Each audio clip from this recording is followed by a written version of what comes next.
quotations และ quoting คืออะไร quotations และ quoting คือวลี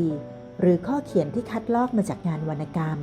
หรือบทกวีที่มีความยาวที่ยาวกว่าหรือการกล่าวอ้างถึงสิ่งที่ผู้อื่นพูด quoting คือเทคนิคที่สำคัญเทคนิคหนึ่งที่ใช้ในการนำข้อมูลจากแหล่งความรู้ข้างนอกมาใส่ไว้ในงานเขียน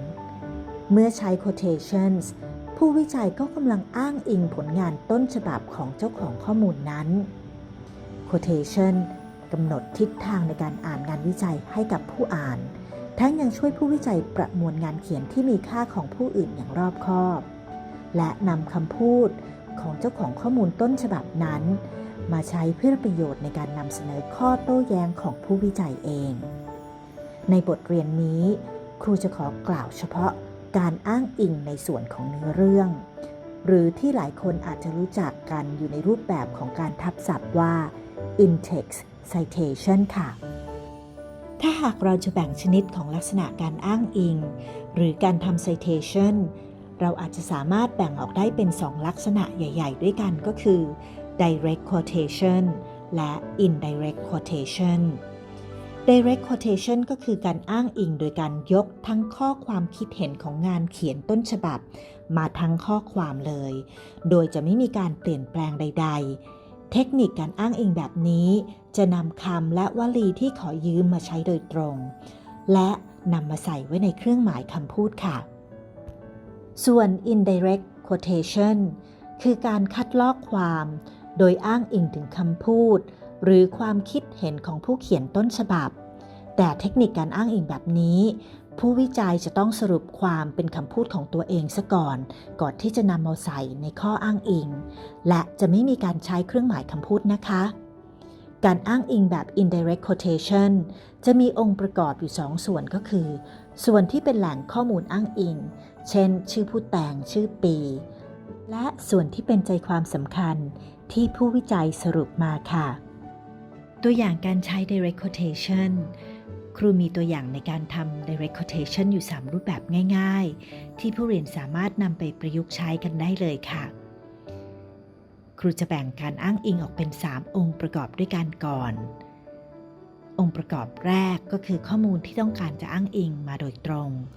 ซึ่งจะถูกใส่ไว้ในเครื่องหมายคำพูดเปิดและเครื่องหมายคำพูดปิดข้อมูลอ้างอิงนี้อาจจะเป็นประโยคที่สมบูรณ์หรือจะเป็นวลีที่ไม่จบประโยคก็ได้นะคะองค์ประกอบที่2คือกรอบบริบท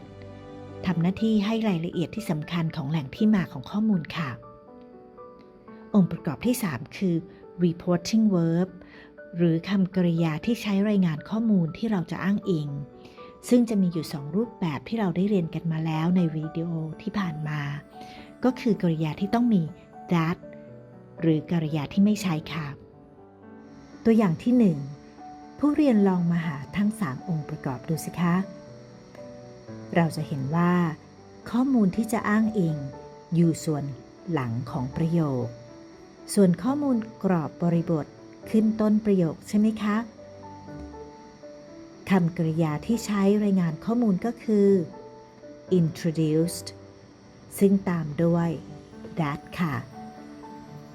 จะตั้งอยู่ข้างหน้าเครื่องหมายคำพูดเปิดสังเกตเห็นข้อมูลที่อ้างอิงนะคะว่าไม่ใช่ประโยคเต็มหากมีข้อมูลที่ผู้วิจัยคิดว่าไม่เกี่ยวข้องกับเนื้อหาที่ต้องการเน้น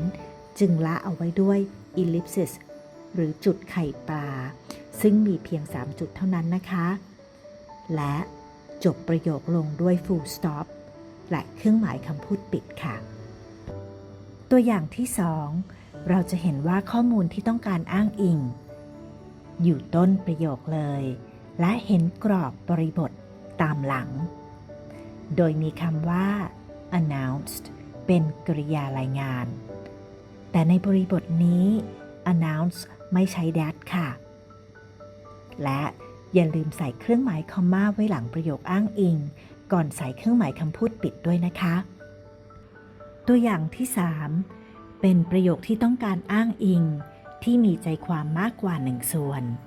ดังนั้นกรอบบริบทและกริยาที่ใช้รายงานก็ต้องเพิ่มขึ้นตามด้วยนะคะ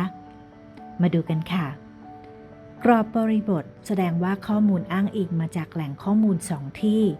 อันหนึ่งมาจากจดหมายที่ไม่สามารถระบุตัวเลขได้ใช้ stated เป็นคำกริยารายงานส่วนฉบับที่2มาจากจดหมายเลขที่52ใช้ concluded that เป็นกริยารายงานมีข้อสังเกตก็คือว่า stated ในบริบทนี้ไม่ต้องการ that และเป็นบริบทที่มาก่อนข้อมูลอ้างอิงจึงต้องมีคอมมาวรรคก่อนเริ่มเครื่องหมายคำพูดเปิดค่ะส่วน concluded that ตามด้วยเครื่องหมายคำพูดเปิดได้เลยนะคะข้อมูลอ้างอิงจากลายพระหัตถ์ของพระบาทสมเด็จพระจุลจอมเกล้าเจ้าอยู่หัวฉบับที่52นี้คัดลอกใจความสำคัญมาเพียงบางส่วนจึงมีจุดไข่ปลาทั้งหัวและท้ายเพื่อแสดงข้อมูลที่ละไว้ตัวอย่าง indirect quotation ในงานวิจัยเราได้พูดถึงวิธีการเขียน indirect quotation กันมาบ้างแล้วนะคะในวิดีโอที่แล้วผู้เรียนยังพอจำกันได้นะคะว่า indirect quotation ประกอบด้วยองค์ประกอบอยู่2 ส่วนที่เป็นแหล่งข้อมูลอ้างอิง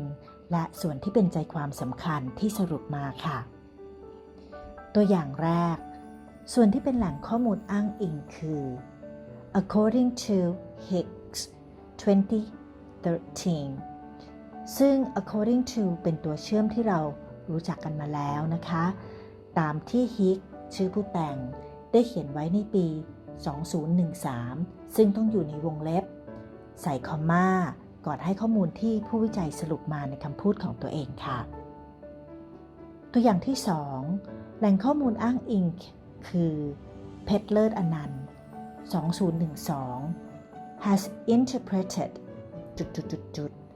ชื่อผู้แต่งและตามด้วยปีในวงเล็บมีคำกริยารายงานคือ interpreted ซึ่งสื่อความหมายว่าผู้แต่งได้ตีความในเรื่องนี้อย่างไรตัวอย่างที่ 3 both A and B both and argue that เป็นตัวเชื่อมที่ผู้วิจัยได้สรุปมาว่าผู้แต่งทั้ง2 คนต่างไม่เห็นด้วยกับเนื้อเรื่องที่ตามมาค่ะ